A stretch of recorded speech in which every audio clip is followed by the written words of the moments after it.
Hey guys, welcome to another episode of Vinyl Den, your channel for record collecting by record collectors. I'm Nick. Today, I'm talking about what could be the end of Vinyl Me Please.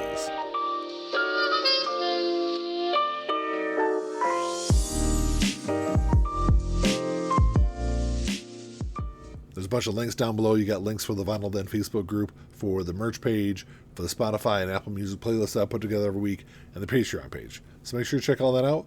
Like always, if you enjoyed the episode, make sure you give me a thumbs up, hit that subscribe button down below, and make sure you hit that notification bell so you're notified every time I release new episodes. So last year I did a whole video about what looked like at that time the collapse of Vinyl Me Please. A little background on the company. They started way back in 2013.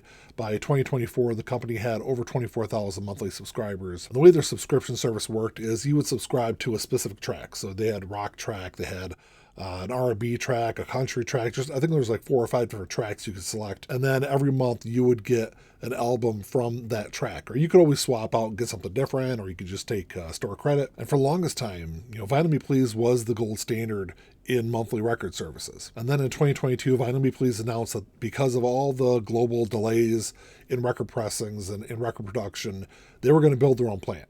A lot of people at the time, including myself, thought it was a great idea. Vinyl Me Please has great albums. They're great presentation. They sound fantastic.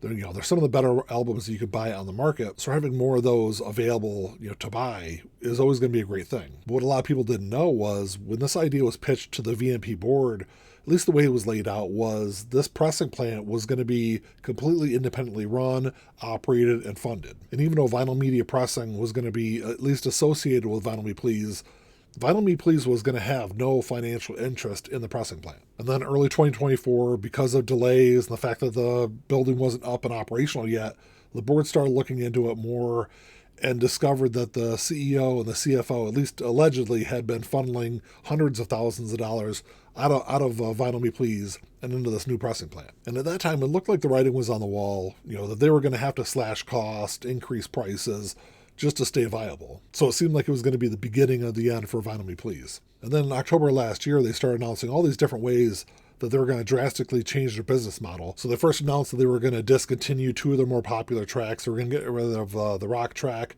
which is the whole reason why I joined Vinyl Me Please. And they were also going to get rid of their country track. They also announced that they were going to increase prices by around 22%, which is a lot considering the yearly subscriptions were expensive anyway.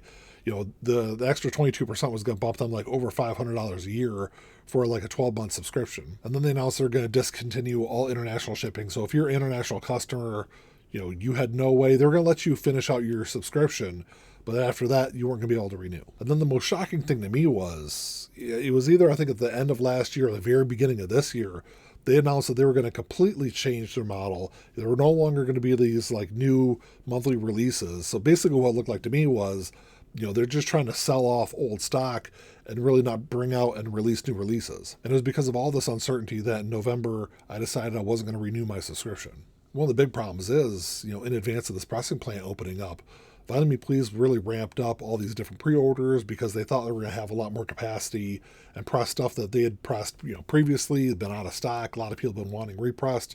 They're going to be able to do those. So they took a bunch of these pre-orders, and now, who knows if you're ever going to receive those albums. Because over the last couple of months, there's been a bunch of shipping delays. I know people that have been waiting over a year to get box sets that they pre-ordered from Vinyl Me Please. There's a bunch of people that never even received their April shipments. Because through all this, Vinyl Me Please is still taking pre-orders. They're still, encouraging people to select new albums every month. But, it looks like they're really not shipping anything out at this point. And then this week, Vinyl Me Please sent out an email acknowledging that there were issues going on. And I think really kind of reassuring people that they were still going to get the albums that they had ordered. So what this email said in part is, we wanted to let you know we are currently working through a restructuring process, and it's expected to be finalized around mid-May. Once completed, operations will return to normal, which, like I said, sounds really reassuring. Okay, if you're a subscriber and you've got stuff on order, okay, you guys are going through some kind of hitting some bumps in the road, but it sounds like they have a plan in place to at least right the issues that have been going on over the last few months. So it sounded like they were finally getting back on track. And then I scrolled down to the bottom of this email and realized it no longer says Vinyl Me Please, Denver, Colorado at the bottom of the email. It now says Vinyl Liquidation LLC, which the word liquidation is never a good sign. So of course I became curious of what exactly is going on, what exactly is Vinyl Liquidation LLC. And I stumbled across this letter online from Resolution Financial Advisors, which immediately threw up a ton of red flags for me. So what this letter says is, please be advised that on April 4th, 2025, Offbeat Ventures LLC, doing business as Vinyl Me Please, executed a general assignment for the benefit of its creditors in favor of Vinyl Liquidations LLC under California law. A copy of the assignment is available online as indicated below. So basically what happened is Vinyl Me Please took all of their assets and transferred all their assets to this Vinyl Liquidation LLC. And then Vinyl Liquidation LLC is going to sell off everything and then take that money, whatever's left over, and pay that to Vinyl Me Please's creditors. So essentially what Vinyl Me Please is doing is bankruptcy without going through bankruptcy. They're bypassing the bankruptcy court and just going straight to liquidation. And this letter also set an October 1st, 2025 deadline for any creditors to file a claim against Vinyl Me Please. But ultimately, what does this mean for us, the end customer? Because this letter doesn't look like it was meant for monthly subscribers of their service as a way to get money back. It looks like this is directed mainly to just its big creditors. Is it possible for individuals to file a claim against Vinyl Me Please and maybe eventually get some money back? Sure, I guess it's possible, but I think it's highly unlikely you're ever going to see anything like that happen. And I will say that Vinyl Me Please is not the only one that's gone through this. Bandbox was another big subscription service a couple years ago. About a year ago, actually, had the exact same thing happen. They had a bunch of pre-orders out. They were still sending out monthly albums to customers. And then overnight, the website went black and the company was gone. Even big companies aren't immune from this either. Amazon had a subscription service for a couple of years. I was subscribed to it for, I think, about a year and a half.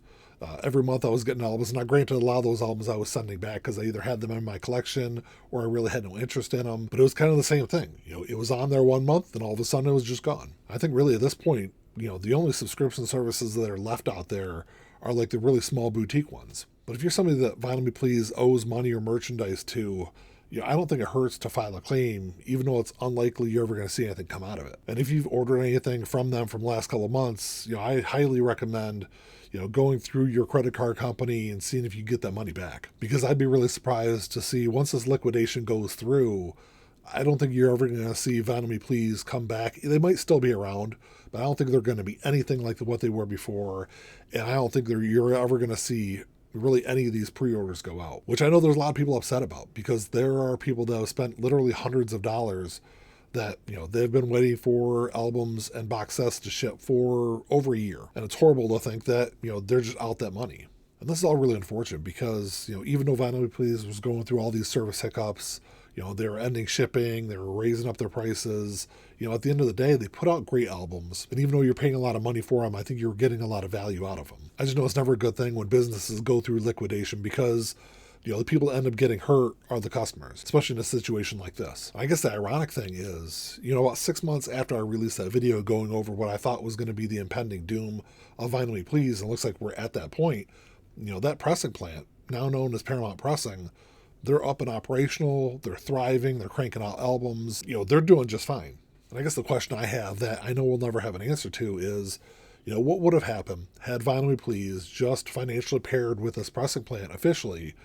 Where would they be at today? Would they still be the world's premier monthly subscription service? Or would they be this big disastrous mess that they are right now? So my question to you guys is, what do you plan on doing? Do you plan on filing a claim, trying to get something back eventually? Or are you just going to sit back and wait and see what kind of happens after the liquidation process? Because, it is possible that they go through this liquidation and Vinyl Me Please comes out, on the other end of it, bigger and stronger than what they were before. But I think all of that is highly unlikely. I think more than likely that this is the end of Vinyl Me Please, and there's just a lot of people out there that are going to lose a lot of money in this. But let me know what you guys think. Like always, if you enjoyed the episode, make sure you give me a thumbs up, hit that subscribe button down below. That's all I got. Until next time, keep on spinning. Peace.